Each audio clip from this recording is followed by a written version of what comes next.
You're gonna tell them that you lost your eye trying to help Fatima. L'épisode 2 de la saison 4 de From nous rappelle que la connaissance a un prix et réintroduit le lac des larmes. Tu vas m'écouter très attentivement. Tu vas l'aimer, cette histoire, c'est garanti. Bagarre, duel, torture, vengeance, géant, monstre, poursuite, évasion, grand amour, miracle. La série affectionne particulièrement l'idée de phrases ou de sentiments isolés qui résument l'épisode entier. Dans le premier épisode de la saison 4, il était question de l'immuabilité des histoires, de l'idée qu'une fois racontée, une histoire ne peut être modifiée, seulement perçue ou comprise différemment. Dans l'épisode 2, l'idée est que le savoir a un prix. Il y a toujours une contrepartie, et si l'on s'obstine à obtenir des informations, on finit par se heurter à une résistance. La mort brutale et chaotique de Jim confère une urgence considérable à cet épisode et donne une dimension très concrète à cette notion de conséquence. La plupart des événements qui suivent en découlent, ce qui est compréhensible. Mais ces idées sont au cœur de la narration de la série depuis ses débuts. La plupart des arcs narratifs des personnages, notamment le style de leadership de plus en plus direct de Boyd, se développaient depuis un certain temps, mais ces événements soudains les accélèrent. Mais pour être honnête avec vous, je suis plutôt du côté de Boyd. Il est temps d'agir, et tourner autour du pot ne mène à rien. Bien sûr, dira Elgin, d'oublier qu'on lui a crevé l'œil semble un peu absurde venant de lui, mais je ne suis pas convaincu qu'il soit devenu un monstre du jour au lendemain. Boyd est un chef nominal, il essaie de garder le contrôle d'une situation qui dégénère rapidement, même pour l'ordinaire. Ajoutez à cela un chagrin immense et Boyd se retrouve dans une position de plus en plus intenable. Les manœuvres sont nombreuses, surtout avec Sophia, alias l'homme en jaune, qui est très impliqué. Mais en contrepoint, il y a le tableau de Jade, un assemblage de cartes, de dessins et de théories qui résument toutes les connaissances accumulées jusqu'à présent sur le fonctionnement de cet endroit. J'aime beaucoup cette dynamique où les gentils tentent de reconstituer le puzzle tandis que l'ennemi complote de l'intérieur. C'est aussi un régal pour les théoriciens. Cet épisode 2 renforce l'idée que le mal qui habite la ville ne se limite pas à ses frontières. Autrement dit, le mal ne se limite pas à la ville. J'apprécie également cette idée que la ville soit la version la plus récente, la couche superficielle de quelque chose de bien plus ancien et insidieux. Plus on tente de percer le mystère, plus on construit sur les fondations déjà posées. Souvenez-vous du thème récurrent de l'épisode, persévérer c'est s'exposer à une réaction. Cela ajoute encore plus de mystère aux promenades narratives de Julie, qu'elle semble pouvoir faire à volonté. Son pouvoir évolue, il ne se limite plus à de simples visions d'autres événements, personnages ou lieux, mais exerce une influence plus directe sur le récit. Mais si l'on adhère à la théorie selon laquelle la même histoire a été racontée tellement de fois qu'elle est profondément enfouie sous le tissu de la ville, qui s'est développé autour d'elle, cela fait potentiellement de Julie le personnage le plus important de la série, la seule qui puisse interagir de manière réaliste avec la véritable profondeur de ce qui se trame. Et les règles semblent changer. Difficile de dire si c'est le cours naturel des événements ou une conséquence d'activités comme le story walking qui s'écarte légèrement des attentes établies. Mais le retour inattendu de Jim a quelque chose de subtilement différent, à la croisée du surnaturel et du deuil d'un enfant ayant perdu son père. On ne sait pas vraiment ce qui l'emporte. Est-ce que Ethan, en voyant Jim, voit sa propre douleur se manifester, expliquant ainsi que Jim ne soit ni agressif ni manipulateur? Ou est-ce une preuve supplémentaire que les règles qui régissent tout sont bien plus fluides qu'on ne le pensait?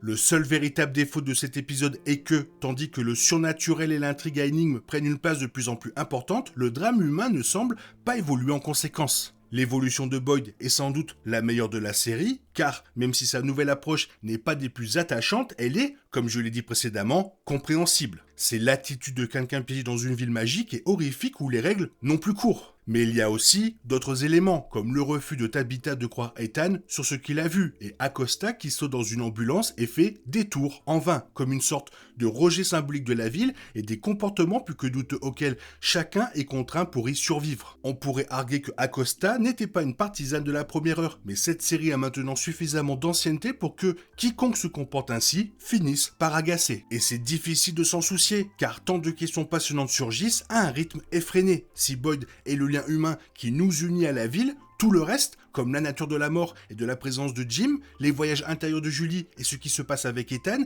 est ce qui nous intéresse vraiment. En seulement 2 épisodes, la saison 4 de From a déjà pris une tournure bien différente de celle où nous l'avions laissée. Imaginez le dénouement.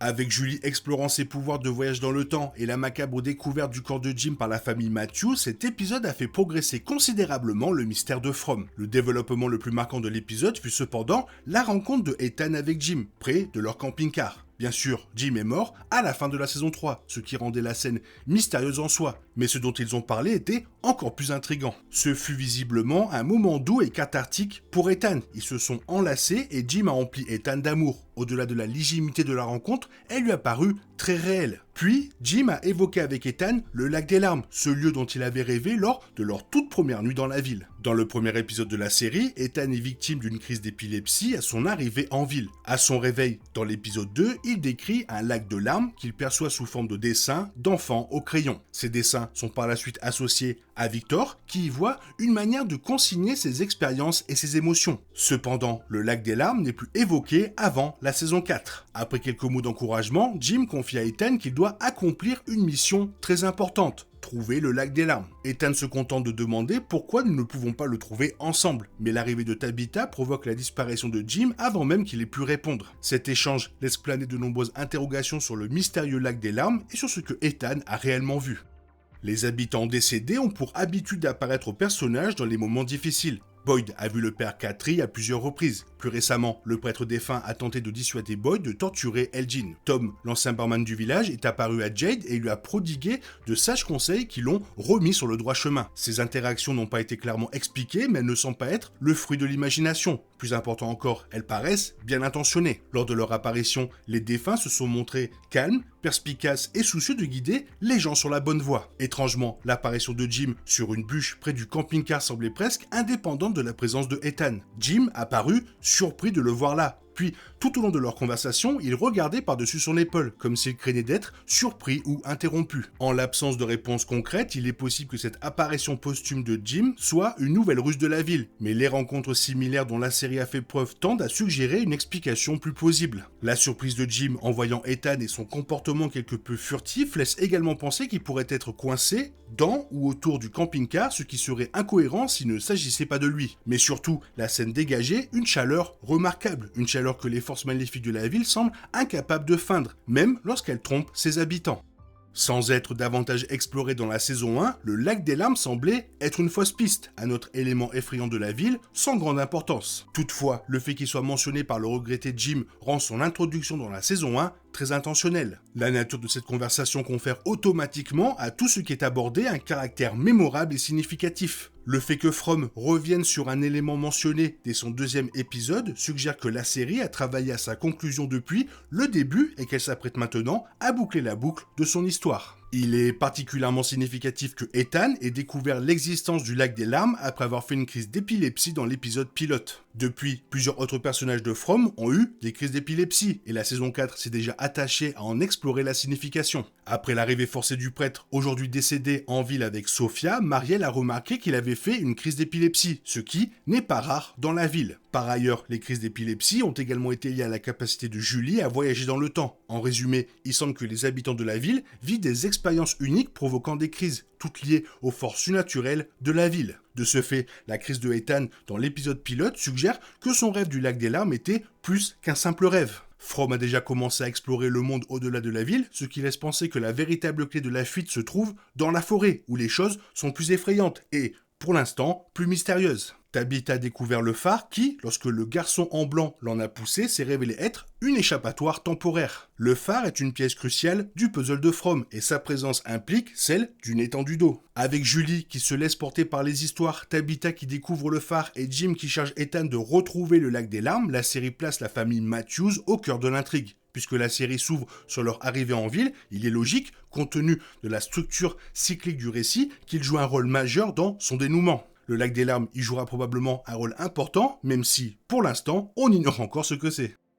À ce stade, From a établi que sa ville abrite bien plus que ces monstres nocturnes. Parmi les ennemis des habitants figure également l'homme en jaune, qui semble être le grand méchant de la série, et la femme en kimono qui a piégé Elgin. D'autres entités semblent toutefois vouloir aider les habitants, même si leurs méthodes sont souvent énigmatiques. Le garçon en blanc a longtemps été une sorte de contrepoint à l'homme en jaune. Bien qu'il se contente généralement de montrer du doigt ou de prononcer des phrases vagues, il a guidé les habitants vers des découvertes qui ont considérablement enrichi leur compréhension de la ville. Il y a aussi les enfants, victimes d'un sacrifice sacrifice qui a permis au monstre nocturne de vivre éternellement. From dépeint ses forces du bien et du mal avec des différences de ton notables. Même si Elgin pensait sincèrement qu'écouter la femme en kimono leur permettrait de s'échapper, cette intrigue était empreinte de malaise et a révélé le pire chez tous les protagonistes. Pendant ce temps, l'exploration de l'arbre bouteille par Jade et Tabitha était empreinte d'espoir et révélait le meilleur de chaque personnage. Jim a enfin relâché son emprise surprotectrice sur sa famille et s'est avéré être la clé de l'obsession maniaque de Jade pour les chiffres. Les enfants, après les avoir guidés avec succès vers cette découverte capitale, ont désormais un effet à la fois inoffensif et poignant. Les apparitions des habitants décédés, comme Jim et le père Katri, semblent faire partie de ces forces surnaturelles bienveillantes. Elles n'offrent pas de promesses d'évasion immédiate, mais elles aident les personnages à donner le meilleur d'eux-mêmes et, bien que mystérieuse, leur apparition dégage une atmosphère résolument rassurante. La série a fait des découvertes majeures dans ces derniers épisodes, mais les personnages ont encore beaucoup à apprendre avant de pouvoir assembler toutes les pièces du puzzle. Jim, aujourd'hui disparu, a peut-être mis Ethan sur la bonne voie, mais cela ne signifie pas qu'il n'y aura pas d'épreuves en chemin. Seul l'avenir nous dira ce que réserve le lac des larmes de From. Encore un très bon épisode, franchement ça fait plaisir, vivement le prochain. Toi qu'est-ce que tu en as pensé, qu'est-ce que tu penses de tout ça, fais-le moi savoir dans la zone commentaire, et sinon comme d'habitude, bisous bisous, bye bye. T'es toujours là, toi? C'est fini. Rentre chez toi. Allez, dehors. Naï, naï, naï.